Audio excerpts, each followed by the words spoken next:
I'll see you at the crossroads. It's been my sign-off every episode, and maybe you've wondered why. Crossroads are important symbols with diverse meanings in different magical, spiritual, and religious traditions.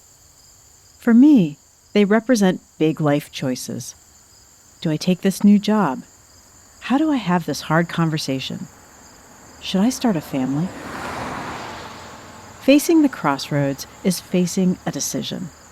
Whatever happens, you have to choose a direction, and you have to commit to it.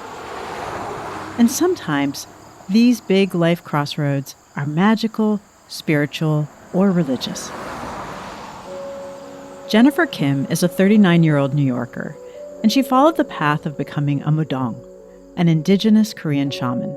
For about 3 days and 3 nights, I was in ceremony receiving my initiation. Chaweon practices a witchcraft she calls eclectic chaos magic 2.0. For her, an ordinary spell became an extraordinary crossroads, and the path she chose has shaped her life ever since. As I was doing the banishing spell, and I'm like shivering in fear, basically. I'm nervous. The clouds, they part. Both Jen and Chaweon faced crossroads in their lives that took them down new paths in their spiritual and magical practices. And they say their very first steps were guided by their ancestors. Part of the initiation is to be jumping up and down all day long for 3 days and nights. And what it really did for me was open the gates to the spirit world, and we let the energies just come in. And what I see in front of me that I didn't see as clearly before because it was so dark was a field of life-size bumps that have been overgrown over the past 100 years. And I realized at that moment, these were the bodies of the freedom fighters. I'm Heather Freeman, and this is Magic in the United States. In this episode, Future Ancestors, Korean-American Shamans and Witches, we'll learn how these two practitioners fit into the rich religious, spiritual, and magical landscape of the Asian American diaspora, and they'll share how they're discovering their own cultural heritages as future ancestors. We'll be right back. This is Magic in the United States. I'm Heather Freeman. Jennifer Kim is an indigenous Korean shaman today, but when she was a kid growing up in New York City, her life revolved around Christianity. I went to all the Christian churches, like on Sundays, the summer school, the after schools. We were a very big part of the church. Then, when Jen was 9, her parents got divorced. And that's when my grandmother from Korea came into the US to help my dad raise us because we ended up disconnecting from my mom. During that time, my entire family converted to Roman Catholicism. So the family structure I grew up in was super religious. Sometimes when a family immigrates to the United States, religion can be a source of stability and familiar community. But for second-generation kids like Jen, this religious devotion can sometimes feel a little excessive. In order to understand the background of Jen's family a little better, let's take a minute to consider the religious history of her grandparents' homeland, Korea. The Korean language didn't get the exact word for religion until the late 1900s, and even then, the translation is rough. Cheongnyo literally means the fundamental teachings in human life. Some of Korea's oldest spiritual practices include shamanic ones, and the philosophies of Buddhism, Taoism, and Confucianism. There have also been Christians throughout Asia for centuries. But it wasn't until 1784 that Catholicism set down its roots in Korea. Rather than coming from a foreign missionary, which is how Christianity spread in many other parts of the world, it came from Lee Sung-hyun, a Korean diplomat's son, who converted while abroad. When he returned to Seoul, he began baptizing his fellow countrymen in an enthusiastic grassroots movement. Yi himself wasn't ordained, and when a formal missionary from China arrived a decade later, he discovered roughly 4,000 converts already in residence. Today, roughly 10% of South Koreans identify as Catholic. And from South Korea to Vietnam, individuals often remix Christianity with the indigenous folk practices of their communities. including Jen Kim's grandmother, who moved in with Jen's family from South Korea to New York after her parents split up. Our practices involves working with altars and working with ancestors, making sure that our ancestors are always connected with us every day. And my grandmother, she believed that she was chosen by God to be his prophet. And she was doing things like she was receiving messages or divination, or she might have had a special gift of sight where she picked up on energies. Religion has been a really important resource for how people resist oppression and racialization and racism. Dr. Melissa Borgia is assistant professor in the Department of American Culture at the University of Michigan, Ann Arbor. She researches the history of Asian American immigration and religion in the United States. It's been a source of strength. It's been a way for people to survive in the United States, especially if they are recently arrived. Back in episode 1, we talked about the word bricolage, religious, spiritual, and magical remixing. And Melissa says this remixing is a central part of some Asian American families' practices. A lot of Asian Americans are not Christian, but the thing about Asian Americans is that a lot of their beliefs and practices take place at home. It's not necessarily going to take place in a temple or a synagogue or a church. So it might be the case that you have a Chinese American family that goes to church every Sunday, but they might also have an altar at home. It's really interesting to note how many Hmong Americans might go to church on Sunday and also see the shaman on Saturday. So what really matters is finding out what people do, not just how people identify. And then when you focus on practice, that's when you begin to really see the rich, eclectic nature of Asian American spiritual and religious life. Jen didn't know her grandmother was remixing religious and spiritual practices. As a kid, she was just unsettled by what her grandmother did. My grandmother would see spirits all the time, and at my young age, I thought of that as her having schizophrenia or mental instability. I didn't know that there was like something more spiritual or even supernatural about it. The relationship between mystical experiences and mental health is a big and complex topic. In many cultures, mystical and ecstatic religious experiences, from hearing the voice of God to trance possession and more, is not only normal, but it's an established part of community life. Now, Jen didn't consider herself personally religious, but she started having her own out-of-the-ordinary experiences in her 20s, and they were reminiscent of her grandmother's. As I got older, I started to have sleep paralysis. Every time I closed my eyes, I would have this feeling of an energy, or I thought it was like a ghost or a demon sitting on top of me, preventing me from moving or speaking. And this was a daily occurrence. I would stay up all night because I was afraid of the dark, and so I would only sleep when the sun rose. As these frightening experiences got more intense and Jen's sleep worsened, other symptoms began. I started to have physical interactions with spirits. If I was walking down the hallway, someone would push me and I would like completely lunge forward, but there was nobody around me. The cupboards in my kitchen would start opening up.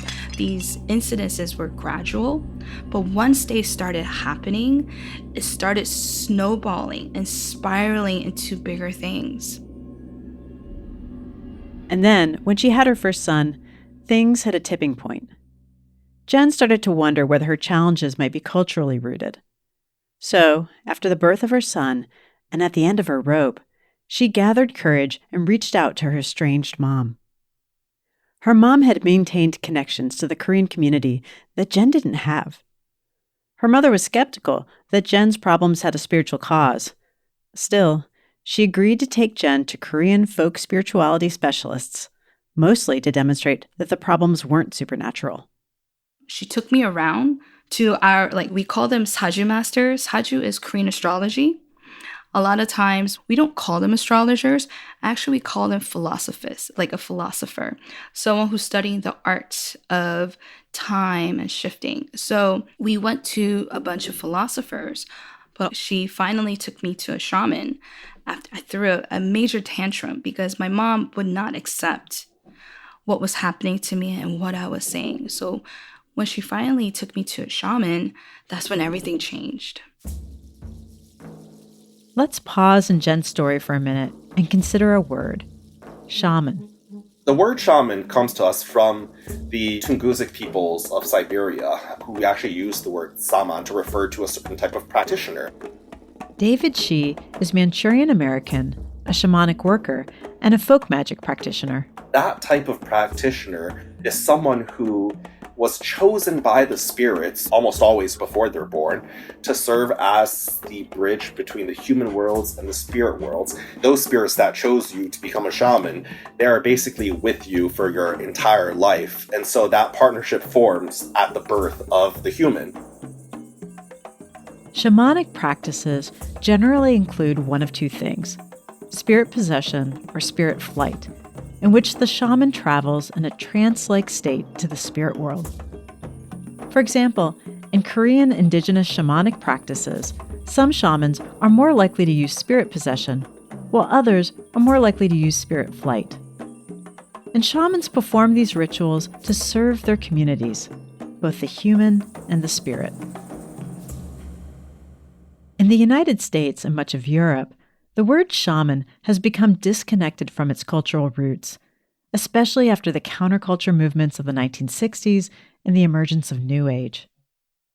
In the 1980s, American anthropologist Michael Harner developed core shamanism, sometimes called neo-shamanism. Today, this has become a common modern practice, but it's also a misappropriation of culturally specific traditions, so it deserves some explanation. Core shamanism is an appropriative practice in which an individual extracts shamanic techniques from other cultures, strips these practices of their community context, and uses them for personal spiritual pursuits, even though these practices are inherently community-focused. Core shamanism appropriates Native American practices, symbols, and techniques, and combines them with the unique shamanic practices of other cultures that were also historic victims of European colonial rule. Indigenous communities often see core shamanism as the theft and erasure of historically significant and culturally positioned practices. Finally, the word shamanism suggests a universal structure and belief system that really just doesn't exist. And many contemporary American magical and spiritual practitioners have chosen not to use the word shaman at all. Other practitioners continue to use the word shamanic to refer to certain methods of spirit work, but point to the word's historic and cultural origins outside of the Americas. And the thing with a shaman is that because they are chosen when they are born, it's impossible to really study to become a shaman because you're born one. But at the same time, if you are chosen for it, it's not something that you can not do. You have to fulfill the responsibilities or you will be punished. If a shaman tries to avoid these responsibilities, their spirits will keep pushing at them until they take that up. And when Jen's mom took her to the Korean shaman, Jen's spiritual reaction came pretty fast. She invited us into her shrine room. Right then and there, I just felt my body kind of like have a deep sigh, like almost like a release. And then I lost control. I started shaking, started trembling. Tears were coming out. It was just such a strong response coming from my body. It was even though I didn't have words to explain what was happening, I knew that this was where I needed to be. The shaman told Jen and her mother that two spirits had walked in with Jen, a grandmother and a little girl. And this last part shook Jen to her core. All those years, whenever I had sleep paralysis, I would wake up and always thought that there was a little girl sitting on top of me. She wasn't negative, she wasn't mean. It was a little girl who was just really curious about me. It was like, who are you? Why are you here? But she was the first person to tell me that there was a little girl following me. Jen later learned that her mother's sister died at the age of 5 or 6 to measles. And that was when everything just, like, oh my God, everything connected. You know, I thought that I was haunted by ghosts and demons, in that Christian narrative. Little did I know that it was my ancestors trying to connect with me. And my mom was like, my daughter, she's losing her mind. What can we do? The shaman replied that I have something called Shimbyang, and Shimbyang is a shamanic sickness. And the shaman suggested that initiation is the only way that I could settle and I could step into the role of a shaman by learning how to navigate and manage these sensitivities that I had. After the break, we'll learn how Jen became a Mudang, a Korean indigenous shaman, and we'll come back to Chaweon and learn how she grew into Witchcraft 2.0.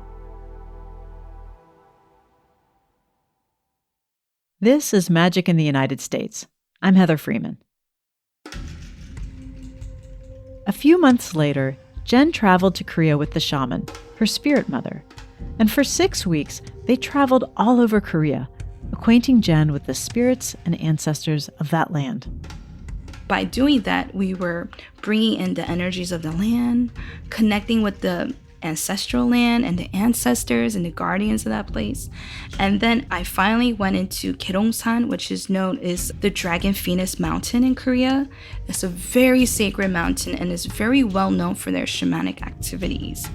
And in that mountain, we have something called kutang. So kutangs are basically, think of Airbnbs for spiritual religious ceremonies. There you have your altars and your ceremony spaces and all the help that you need to do your ceremonies. Jen's initiation ceremony lasted 3 days and nights and was physically and spiritually exhausting. Part of the ceremony was to determine if Jen's mouth door was open, which is the phrase for the spiritual portal through which you would communicate with the other world. If your mouth door has opened, then that means you are connected to the divine or to the spirits, and you possess the skill to channel spirits' messages. So those 3 days was just test after test, and part of the testing is to see how the initiate deals and navigates those energies, because we need to know how to lean into our judgment and discernment and be given opportunities to trust our intuition and also learn how to trust our own spirits and our own guides. After Jen returned to New York, it took her a little time to settle into her new role. Her spirit interactions, that used to be challenges, are now the strong core of her work as a Mudang, a shaman who facilitates communication between the living and the spirit world. She offers diverse spiritual services and training to her communities. The type of shaman that I am is a Kangshimu shaman. And a lot of the things that Kangshimu charismatic shamans do is connecting with people's spirits and ancestors or connecting with their own spirits. And in ceremony or ritual spaces, there's a lot of transpossession that comes about. Transpossession is common in many religious, spiritual, and magical practices, and generally involves the spirit partly or completely taking over the body of a practitioner, who is usually an initiate of a particular system dedicated to those spirits.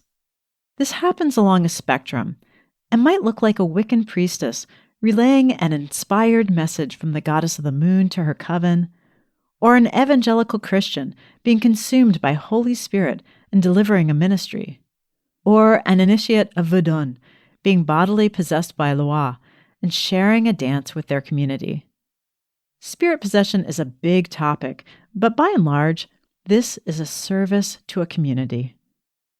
And Jen's average day is busy with her responsibilities as both a mom and Mudang, filled with service and care to her human communities as well as her communities of spirits and ancestors.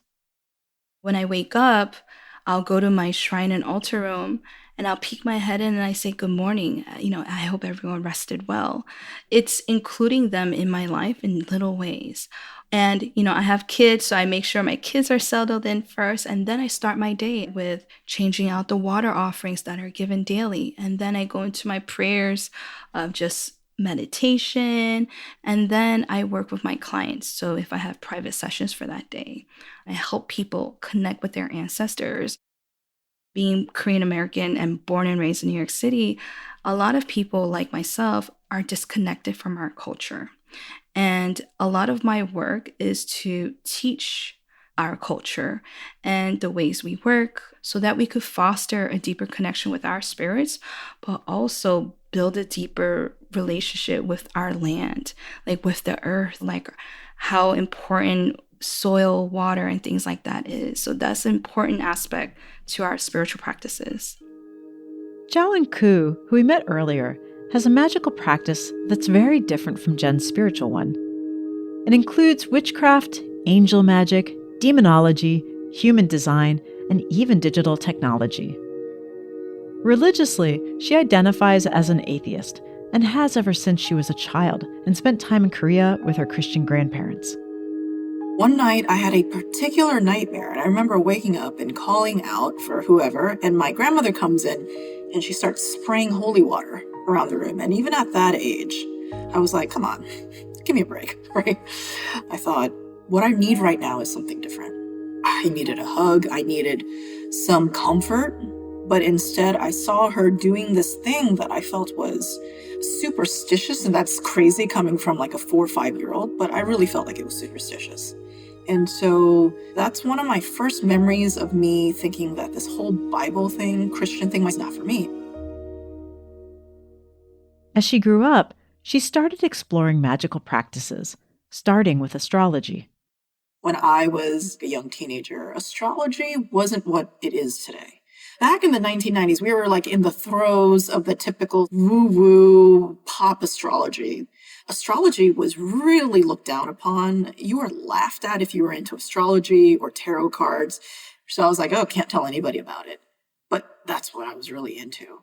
But by the mid-1990s, an explosion of new and revised translations of classic Greek, Hebrew, Latin, and Arabic texts on everything from astrology to esoteric philosophy started becoming available to English-speaking audiences for the first time. This was a game changer for Chaweon, who started digging deeper into magical practices by reading, taking classes, and practicing magic. But at that time, Chaweon was in the broom closet and had to balance her interest in astrology with her atheism on her own. As an atheist, I was like, no, I can't be an atheist and be into astrology. It turns out that atheism, it really is a one-issue thing. Atheism simply means that you just don't think that there are spirits, right? Intelligent spirits in the world, like a god. So Chaweon continued her exploration of the occult in private. But that all changed when she was in her 30s, living and working in Korea. My friend and I, we just randomly decided we were going to make a YouTube thing together, and we were going to do a mukbang. And a mukbang is basically, it started in Korea. It's where you just eat a whole mound of food. And Korea was really big into mukbangs at the time. And I was just like, we'll call it Witches and Wine because I'm a witch. And my friend was a straight up Christian, like very Christian. And I was just like, well, you know, like Jesus turned water to wine. This was a fun project between two friends. The only problem? Chaweon was really nervous about being in front of a camera. At the time, however, Chaweon was taking a beginning witchcraft class online, and she decided her shyness would be a good target for a banishing spell. And I was like, oh, you know, like, I feel very uncomfortable being in front of the camera. And so I'm going to do a banishing spell. So I was like, all right, this witch class says that I should go to a graveyard. And where's a graveyard that I won't be arrested if I trespass at midnight? Because I'm not doing this spell like when everybody's around. That would make me feel weird. And there was a park called Mangguri Park, and there was a Mangguri Mountain, and it was a public cemetery. And I was like, perfect. Had I been there before? No. So I hop on the bus at like 10 o'clock at night with my little supplies, and I go to the park. It's completely empty. And it was one of those nights where the clouds were over the moon, so it was dark. So I walk up the path, and the entire time I'm questioning my sanity. And so I promise you that I saw things at the periphery of my vision. I would hear things. It was wild animals, as well as what I was convinced were just, murderers waiting to come out and dismember me. I didn't know it at the time, but I was in the perfect mindset for magic because I was a little bit spooked. I felt like I was one foot in the world of like regular, got on a bus and it's my baseball field, but also one foot in a world where I was like, it's mysterious. So I was in that mindset, that magical mindset. But as I was doing the banishing spell, and I'm like shivering in fear, basically, I'm nervous. The clouds, they part. And what I see in front of me that I didn't see as clearly before because it was so dark was a field filled with what I knew were graves. The graves that Chaweon saw were those of Koreans who had died in their struggles against Japanese rulership. From 1910 to 1940, Korea was occupied by Japan. It was a brutal time for Koreans who were forced to adopt the Japanese language, names, and many women were forced into sexual slavery. At the end of World War II, Korea was divided, with the USSR taking over the north and the U.S. taking over the south. After the end of the Korean War in 1954, South Korea went through many decades of political turmoil, with several repressive and dictatorial governments. It was really only in the 1980s that the South Korea we know today began to emerge. A global hub of technology, innovation, and rich pop culture. All that history hit Chaweon like the brightness of the full moon breaking through the clouds. And I realized at that point that their sacrifice had meant that I could be free. And suddenly the banishing spell wasn't just about looking okay in front of a camera for my mukbang. It was almost as if the invisible hands of my ancestors came in and they said, listen, you are going to be in front of a camera because we got your back. You are there to represent us. Those of us who died, who didn't have a chance, but we get to live on through you. We're not your direct bloodline, but we're your ancestors. And so at that moment, the shaking in my body stopped. I wasn't nervous anymore. And instead, there was this feeling of extreme calm when I realized this mukbang is not for me, it's for the ancestors to move through me. And so I know that this could not have happened in America. I had to be on Korean soil, breathing in Korean spores and Korean flora and fauna, dirt which is basically created by the bodies, the decaying bodies of millions of years of ancestors and millions of years of animal ancestors and plant ancestors in the country of Korea. I had to be there to do that. And once that happened, I did my banishing spell, burned the petition paper, turned around, didn't look back, walked out. And from that moment on, my life was different. Today, Chaweon Koo has tens of thousands of followers on YouTube, Instagram, and TikTok, where she discusses diverse topics in a culture, from astrology to cryptocurrency. She's also the author of the book Spellbound, which is both a commission by her ancestors and a product of her own will. She talks freely and openly about being both an atheist and a magical practitioner. And she owns the title of witch as a transgressive act and a title of empowerment. Whatever is necessary for you to reclaim the groundedness that the world couldn't give you because you are Asian American. Not just Asian American, just any sort of hyphenated American, where your Americanness has been questioned for whatever reason.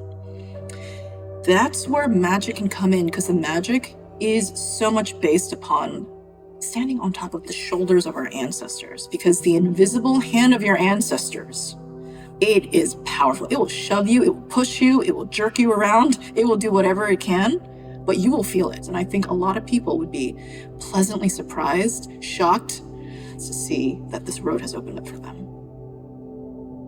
Ancestors are many things. They're grandparents, culture heroes, favorite artists, and more.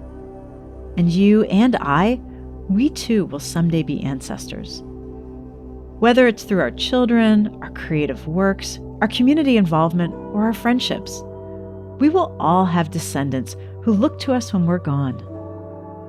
I don't think that people may think about their impact, that we all have the power to make a difference, even if it's small, whether it's working with the environment or using our voices to protest against the government, depending on things that you don't like. But we all have power and we all are future ancestors. And I hope that as future ancestors, we reclaim our power and our healing. The road of the ancestors connects with the road of the living. And perhaps these crossroads are the domain of Hecate as well. Flawed and fragile, laughing and learning, we're mirrors of those who have gone before us. So I'm going to put out this glass of water to my ancestors, to my neighbors' ancestors, and to yours as well. Because someday, we'll all be future ancestors.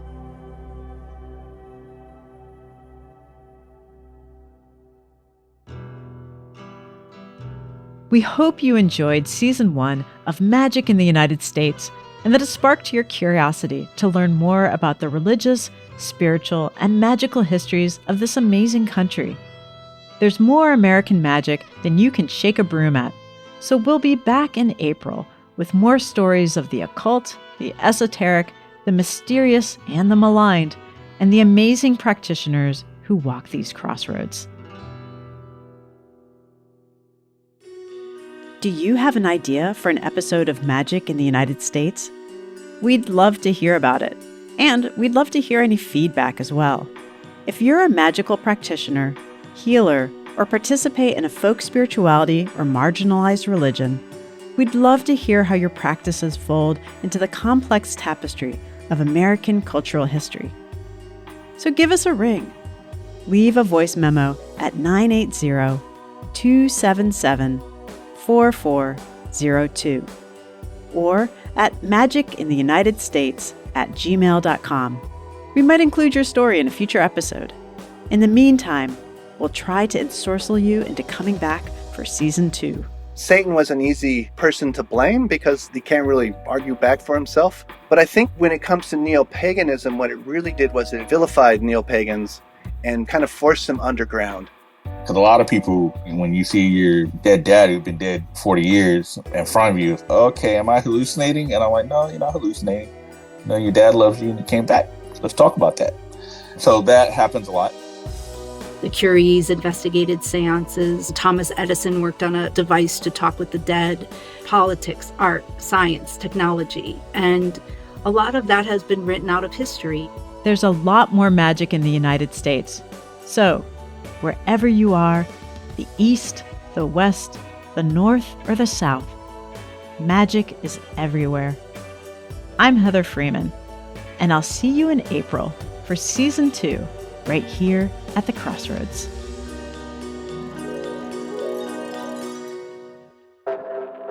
Magic in the United States is written and hosted by me, Heather Freeman. The show is produced by Amber Walker and edited by Lucy Perkins. Our associate producer is Nora Gill, and the show is mixed by Jenny Cataldo.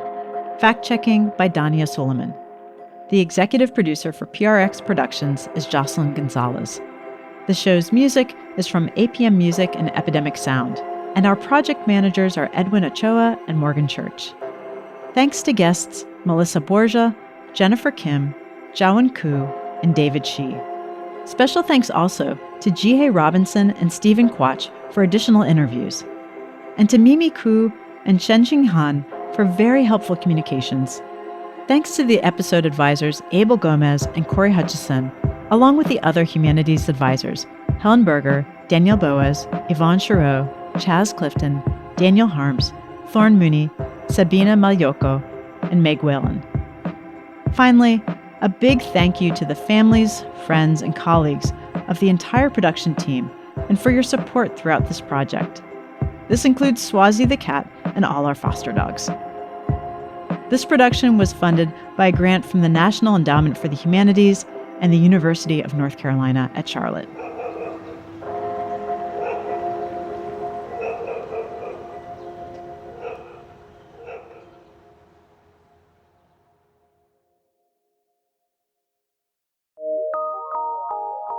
From PRX.